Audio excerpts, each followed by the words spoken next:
Hello everyone, my name is Deven Lee, and throughout this speech, I hope to be able to motivate you to donate and help find solutions to the coronavirus. Now, in response to the outbreak of coronavirus slowly spreading around the world, and everyone is attempting to stop the outbreak of this virus while trying to find a solution. Now, the coronavirus, where did it come from? How dangerous is the virus? Is it contagious? Something that used to only affect animals is now affecting us humans. Is there a way to know more about the virus? There are so many questions. A lot of people wonder when the outbreak of the virus was discovered, and some wonder if we're able to stop it. The coronavirus that used to only affect animals over the years has adapted to where it can now affect humanity. Recently, authorities have discovered a new type of coronavirus in China. They call the disease the coronavirus 2019 or COVID-19. This is a disease no different than the flu, but it's something we should not underestimate. Now, you may be wondering, why is this such a big concern to us? Throughout the speech, I'm also here to tell you why this virus is not safe and could get you or someone you know sick. By donating and promoting hygiene, you can make a difference. Today, I will show you a little history of where the coronavirus came from and why donating to the cause will help us find a cure. According to New York's article, the sickness is spreading rapidly worldwide. The United States currently today, as it updates daily, has over 15,000 cases all over the country, with over 100 fatalities. The virus is spreading to almost every continent. We need people who worry about this dangers to the sickness and give out a hand in order to help find a solution to this problem. We need to understand that this sickness isn't like the flu. Yes, they do have similarities, but the coronavirus seems deadlier. It's something that we've never accounted for while we know how to fight against the flu. Right now, America has increasing cases of the coronavirus all over the country. Officials are trying to keep the areas quarantined, but they don't know how many people that are infected are already in the country out and about. But if you think that's not so bad, you should see China's cases.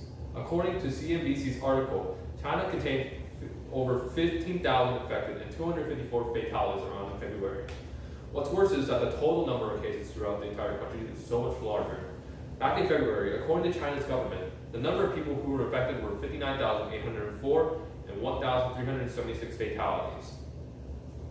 Now, we would be terrified if one of our family members were infected by this disease or sickness. Many families are praying and grieving at the sight of their loved ones being sick. These families need us to help us. These families need us to help make a difference in order to help find a cure to this problem. Now, as I want to show you right now, throughout this slide I have provided for y'all, if you go on the New York Times website, anything related to the corona, they'll have news about it, updating how many cases there are, where and about. But I will have provided for you here as an image. Here's the global image of where the coronavirus is out and about. Currently, this is not the actual total. This is just for the past 7 days, how much the cases have increased throughout the entire world. As you can see, America itself has a huge increase lately. So the colors represent the amount of increase for each country or continent. Now, if you want to go more into depth, America is a little bit more specific as the number of cases, the areas where they were located at, depending on the circles. So if there was a lot of them, it would just be in that one big circle area, and then they have specific little circles in each county or city. Not just that on the website, there's also a little bit more stuff on the website you can look at. So I'm just going to give you all a quick glimpse of what's on the website. So as I showed you just now, this is the image of the cases or in where they're located, the amount of people who are infected with the coronavirus throughout the country. Now, if you want to go more into depth with it, they do have the charts to show how many cases people have gained each day, how many fatalities, how many cases have increased throughout the day, throughout the week. And if you want to go even more deep into it, they can show which, as you know, in number format. So looking at the map, they have the list of each state, how many cases and how many fatalities. But one more thing I want to show you is they have how the virus is contacted. They also have cases of where the virus came from. It came from maybe out of the country or overseas on a cruise or during the plane ride.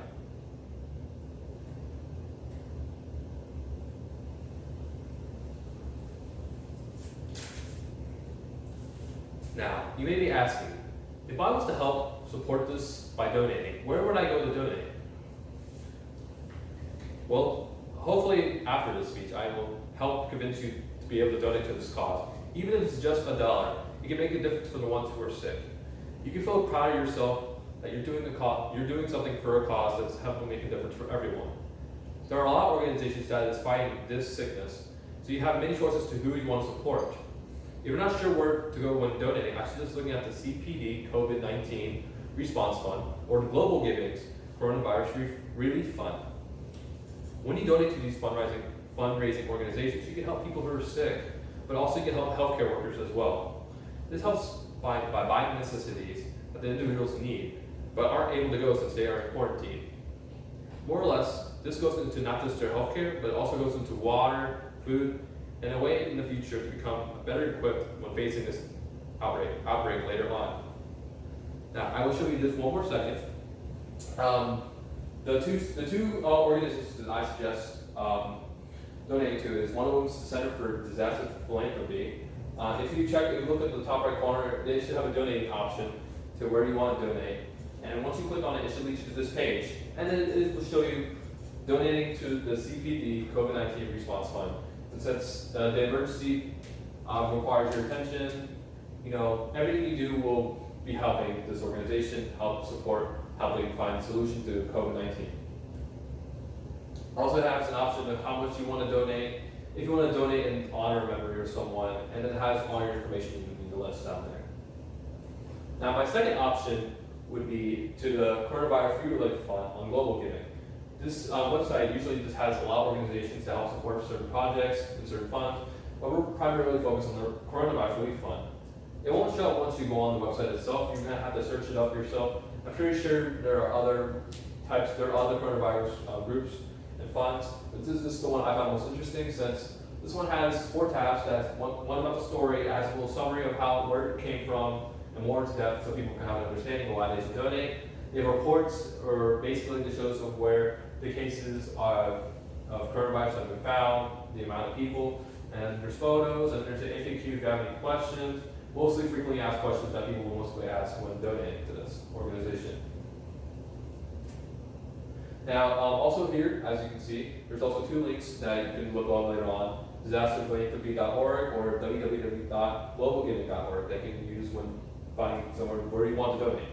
But remember, these 2 aren't the only organizations to donate. There are so many more. You can just look on the internet and I'm pretty sure you'll find some. But these are just the 2 I suggest since they're pretty simple. It's a simple way for donating. So,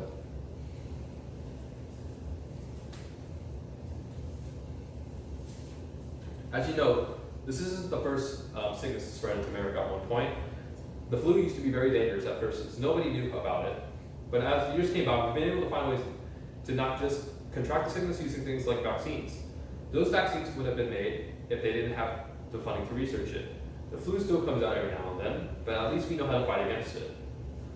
Helping these organizations is an honorable decision that can provide necessities for the sick and the research needed to help make sure these outbreaks don't happen. Now, you have heard of ways that you can help. Now I want you to visualize with me. With the plan of these organizations, you can be proud of yourself knowing that you were able to help so many people, also knowing that you're also saving so many lives by donating or promoting hygiene. You could be the only one to make a huge difference in someone's life just by donating. If it's not to support or help, then who will? Without these help organizations, nobody will be safe from getting sick or to stop the spread of sicknesses that are to come in the future. In response to this outbreak happening all over the world, we should be the ones to make a difference in our lives by supporting these help organizations. Please donate to one of the 2 fundraisers I suggested, even if it's not one of the ones I listed. Please donate to these organizations to help the ones that are in need. In the end, whether you donate or promote hygiene, I urge you to please help these organizations so that they can help more people who are sick. Everything you do in order to help counts, no matter how big or small. I ask you to please be the one to help support the sick and save a life by doing so. Thank you, and I hope